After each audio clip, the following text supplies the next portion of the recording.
भगवान श्री कृष्ण की लीलाओं को स्वयं भगवान श्री कृष्ण के अलावा और कोई नहीं समझ सकता। भगवान श्री कृष्ण ने ऐसी कई लीलाएं रची जो सभी को आश्चर्यचकित कर देती हैं।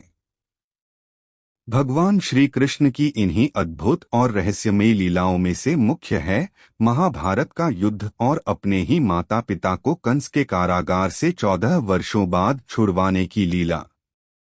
भगवान श्री कृष्ण को महाभारत युद्ध के परिणाम के बारे में पता था, फिर भी श्री कृष्ण ने धरती पर धर्म की स्थापना के लिए और गीता जैसे अनमोल ज्ञान के उद्देश्य को पूरा करने के लिए महाभारत के युद्ध की लीला रची।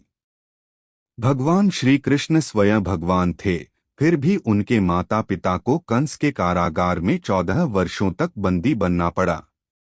माता देवकी और वासुदेव जी के 14 वर्ष बंदी बने रहने के पीछे भी श्री कृष्ण की लीला थी। आज इस लेख के द्वारा हम यह जानेंगे कि भगवान श्री कृष्ण की इस लीला का कारण क्या था।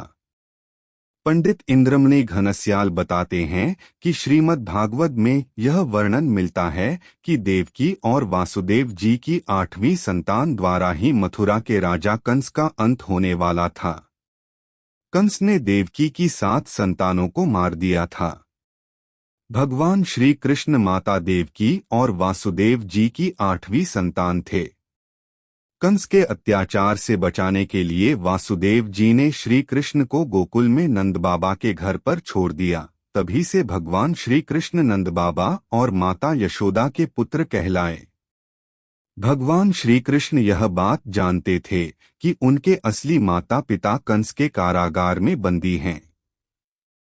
कंस के वध के बाद जब भगवान श्री कृष्ण ने कारागार से अपनी माता देवकी और पिता वासुदेव जी को छुड़वाया, तब माता देवकी ने श्री कृष्ण से पूछा था कि आप तो भगवान हैं, आप चाहते तो हमें इस कारागार से पहले ही मुक्त करवा सकते थे, फिर आपने हमें कारागार से छुड़वाने में 14 वर्ष का समय क्यों लगाया। माता देवकी के इस प्रश्न के उत्तर में भगवान श्री कृष्ण ने माता देवकी से कहा कि यह आपके पूर्व जन्म का फल है।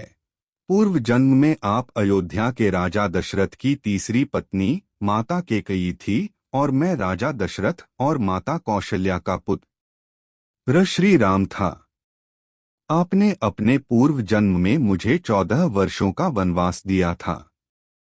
इसी कारण इस जन्म में आप 14 वर्षों तक कारागार में बंद रहीं।